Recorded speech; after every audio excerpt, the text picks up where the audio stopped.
ಇವತ್ತಿನ ಕತೆ ಬಂದ್ಬಿಟ್ಟು ಬೀಗ ಹಾಕಿದ ಮನೆಯೊಳಗೆ ಕೇಳಿಸುವ ನಿಗೂಢ ಫೋನ್ ಕರೆಗಳ ಬಗ್ಗೆ ಒಂದು ರೋಚಕ ಕತೆ. ಅಜಯ್ ಒಬ್ಬಂಟಿಯಾಗಿ ವಾಸಿಸುವ ಸಾಫ್ಟ್ವೇರ್ ಇಂಜಿನಿಯರ್. ರಾತ್ರಿ 11:30 ಅಜಯ್ ತನ್ನ ಹಳೆಯ ಮನೆಯಲ್ಲಿ ಲ್ಯಾಪ್ಟಾಪ್ ಮುಂದೆ ಕುಳಿತು ಕೆಲಸ ಮಾಡುತ್ತಿದ್ದಾನೆ. ಹೊರಗೆ ಜೋರಾಗಿ ಮಳೆ ಸುರಿಯುತ್ತಿದೆ. ಹಠಾತ್ತನೆ ಮನೆಯ ಲ್ಯಾಂಡ್ಲೈನ್ ಫೋನ್ ರಿಂಗ್ ಆಗುತ್ತದೆ. ಅಜಯ್ಗೆ ಆಶ್ಚರ್ಯವಾಗುತ್ತದೆ, ಏಕೆಂದರೆ ಆ ಫೋನ್ ಕನೆಕ್ಷನ್ ಕಟ್ ಆಗಿ ವರ್ಷಗಳೇ ಕಳೆದಿದೆ. ಅಜಯ್ ಫೋನ್ ಎತ್ತಿ ಹಲೋ. ಫೋನ್ನಲ್ಲಿ ಶ್ವಾಸದ ಸದ್ದು ಮಾತ್ರ. ನಿನ್ನ ಹಿಂದಿನ ಕಿಟಕಿ ತೆರೆದಿದೆ ಅಜಯ್ ಬೆಚ್ಚಿಬಿದ್ದು ಹಿಂದೆ ತಿರುಗುತ್ತಾನೆ. ನಿಜವಾಗಿಯೂ ಕಿಟಕಿ ತೆರೆದಿದೆ. ಅವನು ಹೋಗಿ ಕಿಟಕಿಯನ್ನು ಮುಚ್ಚಿ ಲಾಕ್ ಮಾಡುತ್ತಾನೆ. ಅಜಯ್ ಬೆವರುತ್ತಿದ್ದಾನೆ. ಇಂದು ಯಾರೋ ಕಿಡಿಗೇಡಿಗಳ ಕೆಲಸ ಎಂದುಕೊಂಡು ಅಸಮಾಧಾನ ಮಾಡಿಕೊಳ್ಳುತ್ತಾನೆ. 5 ನಿಮಿಷಗಳ ನಂತರ ಫೋನ್ ರಿಂಗ್ ಆಗುತ್ತದೆ. ಅಜಯ್ ಕೋಪದಿಂದ, ಯಾರು ನೀನು? ಏನು ಬೇಕು ನಿನಗೆ?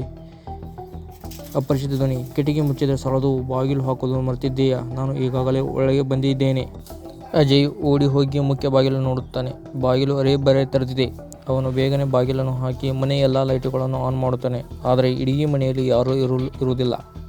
ಹೆದರಿದ ಅಜಯ್ ಪೊಲೀಸರಿಗೆ ಕರೆ ಮಾಡಲು ತನ್ನ ಮೊಬೈಲ್ ತರುತ್ತಾನೆ. ಆದರೆ ಮೊಬೈಲ್ನಲ್ಲಿ ನೆಟ್ವರ್ಕ್ ಇಲ್ಲ. ಅಷ್ಟರಲ್ಲಿ ಲ್ಯಾಂಡ್ಲೈನ್ ಫೋನ್ ಮತ್ತೊಮ್ಮೆ ರಿಂಗ್ ಆಗುತ್ತದೆ. ಈ ಬಾರಿ ಅಜಯ್ ಫೋನ್ ಎತ್ತಿದಾಗ ಆ ಕಡೆಯಿಂದ ಕೇಳುವ ಧ್ವನಿ ಅವನ ರಕ್ತವನ್ನೇ ಹೆಪ್ಪುಗಟ್ಟಿಸುತ್ತದೆ. ಅಪರಿಚಿತ ಧ್ವನಿ. ನಿನಗೆ ನೆನಪಿದೆಯಾ ಅಜಯ್, 10 ವರ್ಷಗಳ ಹಿಂದೆ ಇದೇ ದಿನ ಮಳೆಯಲ್ಲಿ ನೀನು ಒಬ್ಬನನ್ನು ಗುದ್ದಿ ಕಾರು ನಿಲ್ಲಿಸದೆ ಓಡಿ ಹೋಗಿದ್ದೆ. ಅಜಯ್ ಮುಖ ಬೆಳಗಾಗುತ್ತದೆ. ಆ ಅಪಘಾತದ ರಹಸ್ಯ ಯಾರಿಗೂ ತಿಳಿದಿರಲಿಲ್ಲ. ಆಗ ಅಜಯ್, ನೀನು ಯಾರು? ನೀನು ಇದೆಲ್ಲ ಹೆಂಗೆ ಗೊತ್ತು? ಅಪರಿಚಿತ ಧ್ವನಿ. ನಾನು ನಿನ್ನ ಕನ್ನಡಿಯ ಮುಂದೆ ನಿಂತಿದ್ದೇನೆ, ನೋಡು. ಅಜಯ್ ನಡುಗುತ್ತಾ ತನ್ನ ಮುಂದೆ ಇರುವ ಕನ್ನಡಿಯ ಕಡೆಗೆ ನೋಡುತ್ತಾನೆ. ಕನ್ನಡಿಯಲ್ಲಿ ಅವನ ಪ್ರತಿಬಿಂಬ ಬದಲು ರಕ್ತಸಿಕ್ತ ಮುಖವಿರುವ ಒಬ್ಬ ವ್ಯಕ್ತಿ ನಿಂತಿದ್ದಾನೆ. ಅಜಯ್ ಕಿರುಚಲು ಪ್ರಯತ್ನಿಸುತ್ತಾನೆ, ಆದರೆ ಧ್ವನಿ ಹೊರಡುವುದಿಲ್ಲ. ಫೋನ್ನಲ್ಲಿ ಆ ಧ್ವನಿ ನಗುತ್ತಾ ಹೇಳುತ್ತದೆ, ಇಂದು ನಿನ್ನ ಸರದಿ.